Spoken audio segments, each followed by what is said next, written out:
పెదకూరపాడు నియోజకవర్గం క్రోసూరు మండలం అందుకూరు గ్రామంలో ఈ ప్రభుత్వం మంచి ప్రభుత్వం కార్యక్రమంలో ప్రసంగిస్తున్న రాష్ట్ర బీసీ సెల్ ఉపాధ్యక్షులు నల్లమేకల వెంకటేశ్వర్లు గారు. నమస్కారాలు. ఈ గ్రామ ప్రజలందరికీ కూడా నమస్కారాలు.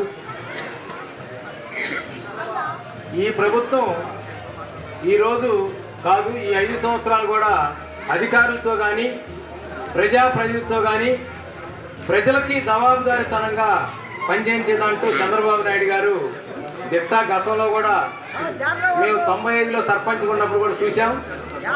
ఆయన ఎప్పుడు కూడా గ్రామాల్లోకి వెళ్ళి ప్రజలు ఏ విధమైనటువంటి ఇబ్బందులు పడుతున్నారు, మరి డెవలప్మెంట్ ఎట్ట చేయాలి, అభివృద్ధి సంక్షేమం ఎట్టా, అసలు వాస్తవంలోకి వెళ్తే కానీ అది ప్రభుత్వంకి మంచి పేరు రాదు అని చెప్పని మంచి పాలనైనటువంటి దక్షుడు చంద్రబాబు నాయుడు గారు మనందరం తెలిసిందే విషయం. మరి ఈరోజు గత ప్రభుత్వాన్ని చూసాం, ఈ 3 నెలల ప్రభుత్వాన్ని చూసాం. ఈ రాష్ట్రంలో శాంతి భద్రతలు కానివ్వండి, ఈ రాష్ట్రంలో ఉన్నటువంటి వ్యవస్థలు సంస్థలు కానివ్వండి, మరి ఆ ప్రభుత్వం చేసిపోయిన అఘాతాలన్నీ కూడా పూడ్చి మళ్ళీ దాని గాడిలో పెట్టాలంటే దానికి సమర్థులు చంద్రబాబు నాయుడు గారు అని చెప్పని ఈ రోజు ప్రజలు ఎన్నుకున్నందుకు మరి ఆయన అంత వయసులో కూడా ఎప్పుడు కూడా ఆయనకి నేను చూస్తా ఉన్నాను. ముఖ్యమంత్రి అయిన దగ్గర నుంచి కూడా ఆయనకి ఎంత తప్పనంటే పార్టీ ఎంతవరకు ఎలక్షన్ వరకే, తర్వాత రాజకీయాల ఎలక్షన్ వరకే, తర్వాత అందరూ కూడా ఈ రాష్ట్రాన్ని బాగు చేయాలనే తప్పంతో పనిచేసేటువంటి వ్యక్తి కాబట్టి మరి ఆయన ఎవరికి లేని చరిత్ర కూడా చంద్రబాబు నాయుడు గారికి ఉందని చెప్పని నేను మీ అందరికీ కూడా తెలియజేస్తా ఉన్నాను. మరి సుమారుగా ఈ జరగబోయే రోజులు కూడా కలుపుకుంటే 20 సంవత్సరాలు ముఖ్యమంత్రి చేయడం అనేది ఈ యొక్క రాష్ట్రంలో చరిత్ర తిరగరాశారనేది మన చంద్రబాబు నాయుడు గారు గొప్పతనం అని చెప్పని మీకు అందరికీ కూడా తెలియజేస్తా ఉన్నాను.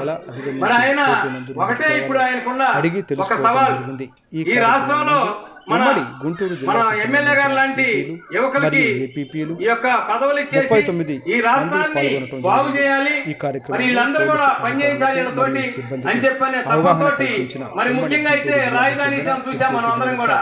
రాజధానిలో ఆ రైతులందరూ కూడా ఇబ్బంది పడతా ఉంటే ఏ రోజు కూడా ప్రజల దగ్గరికి ఇట్లా పంపించిన దాఖలాలు ప్రజాప్రతినిధులు కానీ అధికారులు కానీ ఈ యొక్క ముఖ్యమంత్రి జగన్మోహన్ రెడ్డి లేడు. అనుకున్నాడు ముఖ్యమంత్రి ఈ రాష్ట్రంలో అక్కడ రాజధానిలో ఉంటే ఎంతమంది రైతులు ఉంటారు, ఒకే నియోజకవర్గంలో ఉన్నాడు అనుకున్నారు. కానీ రాష్ట్రంలో ఉన్న రైతులందరూ కూడా ఈ యొక్క రాజధానికి వెళ్ళి చూస్తున్నారు. ఈ రైతులు ఏడిసే కన్నీరు మొత్తం కూడా రాష్ట్రం పరవళ్ళై పారుతుందని చెప్పని తెలుసుకోవాలి. జగను పాదయాత్రలు చేసినప్పుడు ప్రజలు కావాలా, అధికారం వచ్చిన తర్వాత లోపల కూర్చొని అడ్డగోలుగా పరిపాలించి దోపిడీ చేయడం జరిగిందని చెప్పని మీకు అందరూ తెలిసిన విషయమే. అందుకే చరిత్ర విహీనుడిగా పోయాడు. ఎప్పుడైనా ఒక అవకాశం పదవిలో వచ్చినప్పుడు ఏ వ్యక్తి అయినా సరే ఒక చరిత్ర కోసం పాటుపడాలి, కానీ మళ్ళీ నాకు పదవులు రావాలి, రాష్ట్రం విడిపోయినా పర్లేదు, అడ్డగోలుగా దౌర్జన్యాలు దోపిడీలు, మరి డబ్బులు ఇచ్చి గవర్నమెంట్ ప్రభుత్వం సొమ్ము ఇచ్చి ఓట్లు కొని ఆ ద్వారా అధికారంలోకి రావాలని చూస్తే నువ్వు ఎన్ని డబ్బులు ఇచ్చినా కూడా ప్రజలు పరిపాలన నీకు చేతకాంతనం కింద కట్టారు. నువ్వు చరిత్రహీనుడిగా మిగిలావు. మరి సమయం అయితే లేదు, 2 గంటలైనా చెప్పొచ్చు ఈ జగన్ ప్రభుత్వం గురించి, జగన్ గురించి అని చెప్పని. మరి చంద్రబాబు నాయుడు గారు గొప్పతనం చూడండి. ఈ రోజు శాంతి భద్రతలు కానివ్వండి, మన పార్టీ వాళ్ళకందరికి కూడా ఒకటే చెప్తున్నాడు, ఇక్కడ పెట్టుబడులు రావాలన్నా మనం కూడా ఒకటి అర్థం చేసుకొని అందరూ కూడా చంద్రబాబు నాయుడు గారికి సపోర్ట్ చేయాలి మనం. ఎందుకంటే ఒకవాళ్ళు మాట్లాడుతూ ఉన్నారు మనోళ్ళు అంటే మీరేం బాధపడవద్దు. అయితే ఒక విషయం మనం గమనించుకోవాలి, చంద్రబాబు నాయుడు గారు మన రాజధాని ఏరియాలో ఉన్నాం.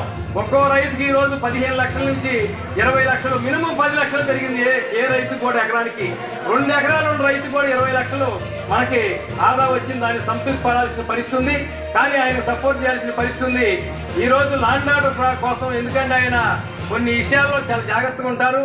ఈ రాష్ట్రంలో ల్యాండ్ ఆర్డర్ బాగుండా ఉంటేనే మరి వ్యవస్థలు సంస్థలు పెట్టుబడులు వచ్చి ఈ యొక్క గందరగోళాలు లేకుండా ఉంటే ఈ రాష్ట్రాన్ని బాగు చేయగలుగుతామని చెప్పని ఒక మంచి పాలన మార్పు తీసుకురావాలనే ఆలోచనతో ఆయన ఉన్నప్పుడు మనం అర్థం చేసుకొని మరి మనం అందరం కూడా ఎక్కడా కామెంట్స్ రాకుండా, ఎవరన్నా కామెంట్ చేసినా కూడా దీన్ని ఖండించి దానికి సపోర్ట్ చేయకుండా, ఆజ్యం పోయకుండా ఉండాలని చెప్పని మీకు అందరికీ కూడా నేను రిక్వెస్ట్ చేస్తూ సెలవు తీసుకుంటున్నాను. జై హింద్, జై చంద్రబాబు. వదిలాలి భాష్యం ప్రవీణ్ గారి నాయకత్వం, వదిలాలి చంద్రబాబు గారి నాయకత్వం, వదిలాలి లోకేష్ బాబు గారి నాయకత్వం.